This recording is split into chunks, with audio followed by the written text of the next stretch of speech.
des responsables qui va nous présenter. Et nous allons ensemble vous présenter le championnat de France d'échecs des jeunes. Les catégories de jeunes, il y en a 14, je crois. 14 catégories, vous appuyez sur le bouton. 14 catégories, effectivement, garçons et filles, et 7 catégories d'âge. Voilà. Il y a des juniors et juniors, j'ai découvert le junior, des cadets et des cadettes, des minimes, des benjamins et des benjamines, des poussins et des poussines, j'ai dû en oublier deux. Donc... Petits poussins et des petites poussinettes. Voilà. Puisqu'il y a des enfants qui ont seulement 6 ans qui participent. Et donc, Pau va être le théâtre d'un événement très important, puisque 1278 participants vont venir avec leurs parents, évidemment, leurs accompagnateurs, participer à cet événement national que nous sommes très heureux d'accueillir au Parc des Expositions. Alors, Laurent Ferrat va maintenant nous présenter cet événement en détail. C'est un événement de grande envergure, parce que c'est en même temps un championnat d'élite, puisqu'en fait, à travers le filtre des qualificatifs départementaux et régionaux, c'est environ, on va dire en moyenne, parce qu'il y a des disparités régionales, c'est environ 10% d'une classe d'âge qui se qualifie pour le championnat de France, donc c'est quand même déjà l'élite nationale qui est développée ici, et c'est en même temps un événement populaire quand même, parce que ce sont quand même, par le volume, 1300 enfants presque, par le nombre d'accompagnateurs, par l'ensemble des activités annexes qui sont proposées, tout ça fait que l'événement est en même temps un événement d'élite et en même temps un événement extrêmement populaire, qui impacte grandement la ville, tant sur le plan économique que sur le plan de la présence physique pendant une dizaine de jours. Donc c'est cette espèce d'attrait général que présente l'événement qui en fait tout son charme.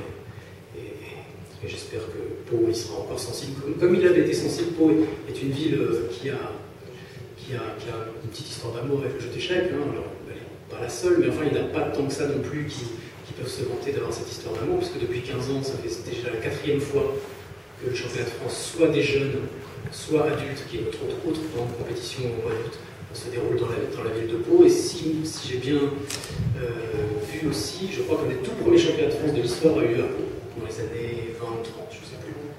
Voilà. Alors cet événement est évidemment piloté par la Fédération française des échecs en partenariat avec l'opération Pau-Pyrénées. J'oublie pas évidemment les clubs palois qui sont associés à l'événement et qui jouent un rôle très important. Parce que si le cœur de la manifestation, la compétition elle-même est effectivement gérée par la fédération dans sa globalité, l'ensemble des événements périphériques et annexes, et ils sont nombreux, des cycles de cinéma dans les cinémas, des activités sur place, un village échec au parc des expos, la place Clémenceau qui sera au couleur du jeu d'échecs pendant toute cette petite dizaine.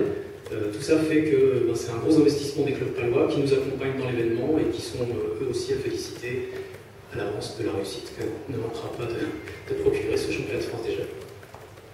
Moi je voulais dire que si la ville de Pau est liée aux échecs, le maire de Pau aussi, d'abord par respect et attrait pour le jeu, mais je ne risquerai pas. Même pas contre les poussins, parce que je sais ce que les enfants de ce niveau-là sont capables de faire. Mais je veux rappeler que comme ministre de l'Éducation nationale, j'ai été le ministre qui a signé la convention, qui a voulu et signé.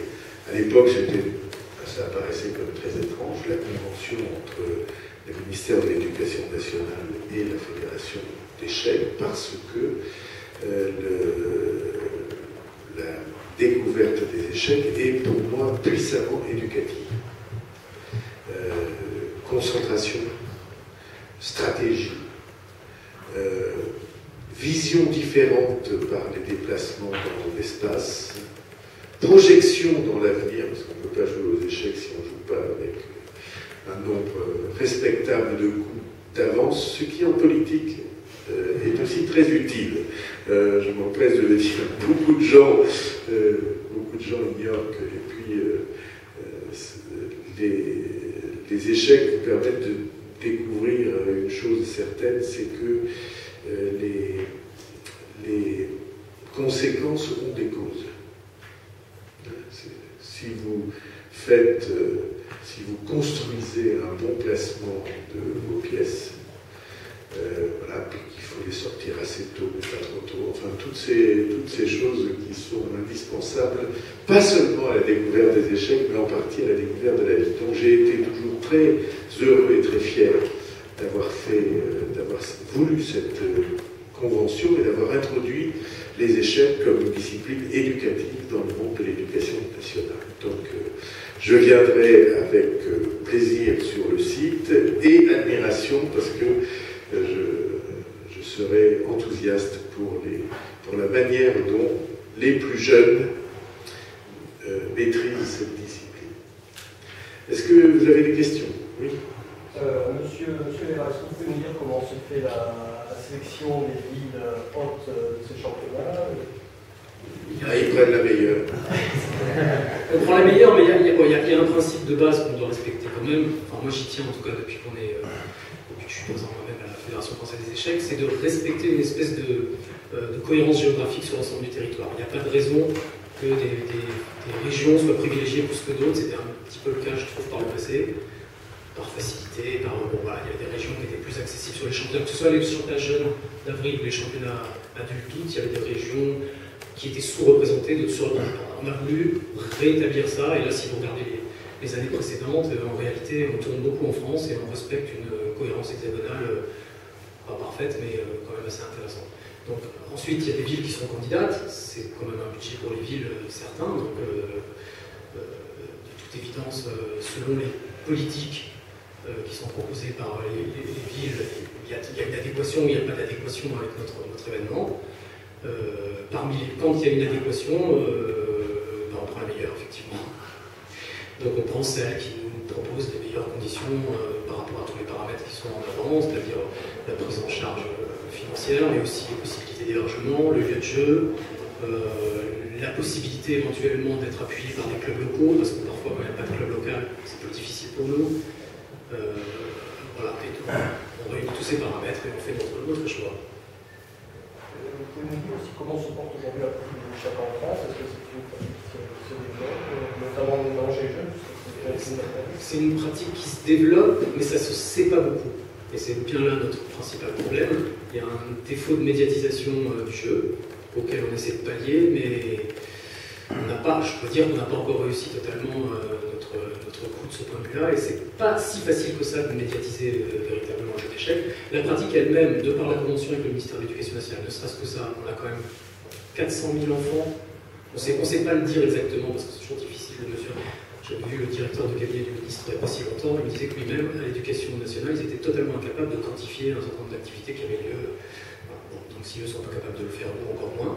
Mais par extrapolation, on peut dire qu'il y a entre 300 000 et 400 000 enfants qui, tous les ans, sont formés au jeu d'échecs en France, dans le cadre scolaire. Je ne parle même pas du... Non, je ne parle pas des licenciés, je parle des enfants qui font des échecs à l'école sur le temps scolaire. Licenciés 60.